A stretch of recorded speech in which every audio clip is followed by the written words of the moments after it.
अस्सलाम वालेकुम ये क्लास हम लोग कर रहे हैं जोग्राफिया का बाब नंबर 2 जिसमें हम लोगों ने प्रीवियस लेक्चर में पढ़ा वादी ग्लेशियर यानी ज़मीन की बैरूनी ताकतों के बारे में हम लोग पढ़े थे जिससे ज़मीन में मुख्तलिफ खदोकाल मर्ज़ वजूद में आते हैं जिसमें पहले हम लोगों ने दरिया के अम्ले कटाव और तैरनशीनी से बनने वाले खदोकाल पढ़े। फिर हम लोगों ने ग्लेशियर स्टार्ट किया और कल हम लोगों ने पढ़ा था वादी ग्लेशियर के बारे में, यानी पहाड़ों पर जो ग्लेशियर पाए जाते हैं उनको वादी ग्लेशियर कहा जाता है। इनकी तोड़ फोड़ और तैरनशीनी से बहुत से खदोकाल मर्ज़ वजूद में आते हैं, तो हम लोगों ने उन खदोकाल के बारे में पढ़ा। स्टूडेंट्स, आज का जो हमारा टॉपिक है वो है बरआज़मी ग्लेशियर, यानी वो ग्लेशियर जो कि बरआज़मी पर वाक़या होते हैं। कुतबी इलाकों में स्टूडेंट्स ग्रीनलैंड और अंटार्कटिका की जो ज़मीन है उसको बर्फ़ की मोटी चादरों ने ढांप रखा है चारों तरफ से। इनकी मोटाई होती है कई हज़ार फुट और रकबा इनका कई मुरबा किलोमीटर तक फैला हुआ है। ज़्यादा रकबा होने की वजह से क्या है कि इनके सिरकने की रफ्तार बहुत सुस्त होती है। बरआज़मी ग्लेशियर की तोड़ फोड़ की वजह से बहुत से नए खदोकाल मर्ज़ वजूद में आते हैं। बरआज़मी ग्लेशियर की अम्ले तैरनशीनी से बनने वाला जो हमारा पहला खदोकाल है वो है स्टूडेंट्स कुदरती झीलें और डेल्टा केव्स। बाज़-औक़ात ग्लेशियर के आखिरी सिरे पर जो है आगे की तरफ बुलंद होती सतह के दरमियान एक झील बन जाती है और जब ग्लेशियर पिघलती हैं तो इनका क्या है, पिघला हुआ पानी इन झीलों में जमा हो जाता है और ये पानी अपने साथ बहुत सा चट्टानी मवाद लेकर आता है जिससे एक हमवार की तरह जो है वो मर्ज़ वजूद में आता है। इसे कहते हैं डेल्टा केव्स या कुदरती झीलें। बरआज़मी ग्लेशियर की तैरनशीनी से बनने वाला हमारा दूसरा खदोकाल है एस्कर्स। बरआज़मी ग्लेशियर जब पिघलते हैं तो स्टूडेंट्स इनके पिघलने से कुछ सुरंगें बन जाती हैं और इन सुरंगों में क्या है, बल खाती हुई ढेरियों की सूरत में चट्टानी मवाद जमा हो जाता है। जब ये ग्लेशियर पिघलते हैं तो ये चट्टानी मवाद हमें नज़र आ जाता है और ये ग्लेशियर के पिघलने के बाद ही हमें ये चट्टानी मवाद ढेरियों की सूरत में नज़र आ जाता है। इससे जो खदोकाल बनते हैं उनको एस्कर्स कहा जाता है। बरआज़मी ग्लेशियर की तैरनशीनी से बनने वाला हमारा तीसरा खदोकाल है स्टूडेंट्स आबिशुस्ता मैदान।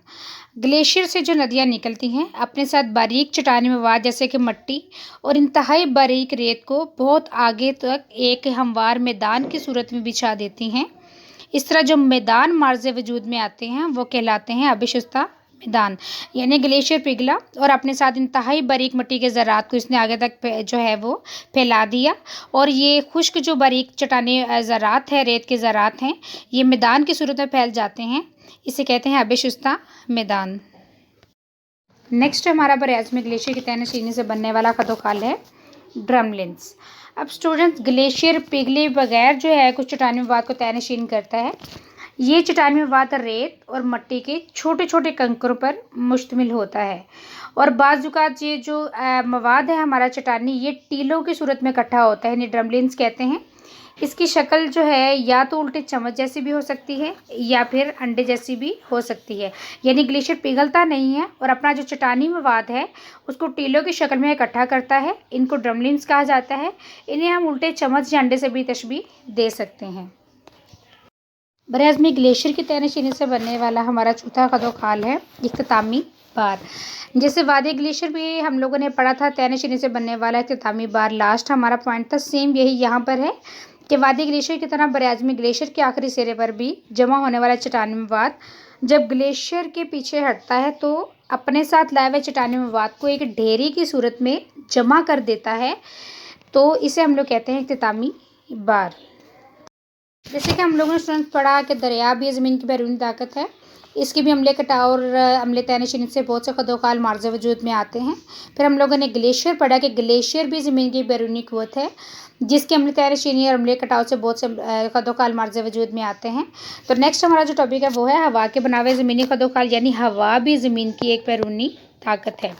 सहरा में बारिश बहुत ज़्यादा कम होती है। स्टूडेंट, सहरा वो इलाके होते हैं जहाँ सालाना बारिश 10 इंच से भी कम होती है। उन इलाकों को सहराई इलाके या सहरा कहा जाता है। तो सहरा में बारिश बहुत कम होती है। इन इलाकों में मुस्तकिल दरिया भी नहीं होते, यानी मुस्तकिल दरिया स्टूडेंट्स वो दरिया होते हैं जो परमानेंट रवानी के साथ सारा साल चलते ही रहते हैं। लेकिन चूँकि सहराई इलाकों में बारिश बहुत कम होती है, यहाँ मुस्तकिल दरिया नहीं होते, यहाँ पौधे वगैरह भी बहुत कम होते हैं, इसलिए इन इलाकों में क्या है, हवा भी खदोकाल में तब्दीली लाने वाला एक अहम कारकुन है। हवा भी दरिया और ग्लेशियर की तरह तोड़-फोड़ करता है, जिसकी वजह से बहुत से नए कदोकाल मार्जे वजूद में आते हैं। ओके स्टूडेंट्स, आज हम लोगों ने पढ़ा बरआज़मी ग्लेशियर यानी ख़तः इस्तिवा से दूर कुतबी इलाकों में अंटार्कटिका ग्रीनलैंड की ज़मीन को बर्फ़ की मोटी चादर ने ढांपा हुआ है। इनकी मोटाई कई हज़ार फुट और रकबा लाखों मरबा किलोमीटर पर फैला हुआ है।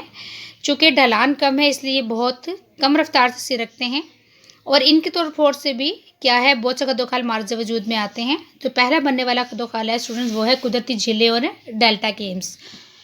तो स्टूडेंट, ग्लेशियर के आखिरी सिरे और आगे बुलंद होते हुए सतह के दरमियान कुछ झीलें बनती हैं। जब ग्लेशियर पिघलते हैं तो क्या है कि उनका पानी इन झीलों में जमा हो जाता है और इन झीलों में नदी के साथ जो पानी होता है उसके साथ बारीक चट्टान में वाद भी खुश्की में आगे निकल आता है या खुश्की के कितने मार्जे वजूद में आते हैं। इनको डेल्टा केव्स कहते हैं। एस्केस क्या होता है स्टूडेंट्स? बरआज़मी ग्लेशियर जब पिघलती हैं तो इससे बनने वाली नदियाँ अमूमन ग्लेशियर में सुरंगें बनाती हैं। ये नदियाँ इन सुरंगों में क्या करती हैं, रेत मट्टी छोटे छोटे कंकर को डेरे की सूरत में जमा कर देती हैं और जब ग्लेशियर पिघलते हैं तो ये मंजर आम पर यह हमें नज़र आती हैं। इनको एस्केस कहा जाता है। नेक्स्ट हमारा कदोकाल है आबे-ए-शुस्ता मैदान। ग्लेशियर से निकलने वाली नदियाँ जब बारीक चट्टानी मवाद यानी मट्टी और इंतहाई बारीक रेत को इख्तितामी बार से आगे दूर तक ले जाती हैं तो एक मैदान की सूरत में फैला देती हैं। यानी ग्लेशियर से जो नदियाँ निकलती हैं उन नदियों में चट्टानी मवाद और बारीक रेत होती है जो कि बहुत आगे दूर तक फैल जाती हैं।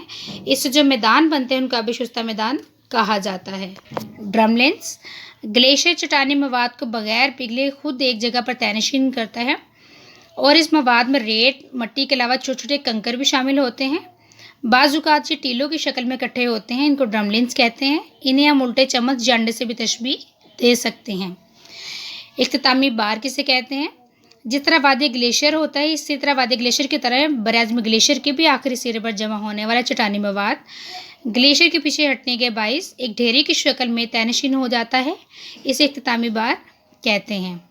हवा भी स्टूडेंट्स एक बैरूनी ताकत है। जैसे कि हम लोगों ने दरिया पढ़ा, दरिया भी एक बैरूनी ताकत है ज़मीन की जिससे बहुत से कदोखाल मार्जे वजूद में आते हैं। देन हम लोगों ने ग्लेशियर पढ़ा कि ग्लेशियर के हमले तैनाशीन हमले कटाव से बहुत से कदोखाल मार्जे वजूद में आते हैं। तो हमारी अगली जो ज़मीनी क़ुव्वत है वो है हवा। तो सहरा में स्टूडेंट बारिश बहुत कम होती है। यहाँ पे मुस्तकिल दरिया यानी परमानेंट रवानी से बहने वाले दरिया नहीं होते।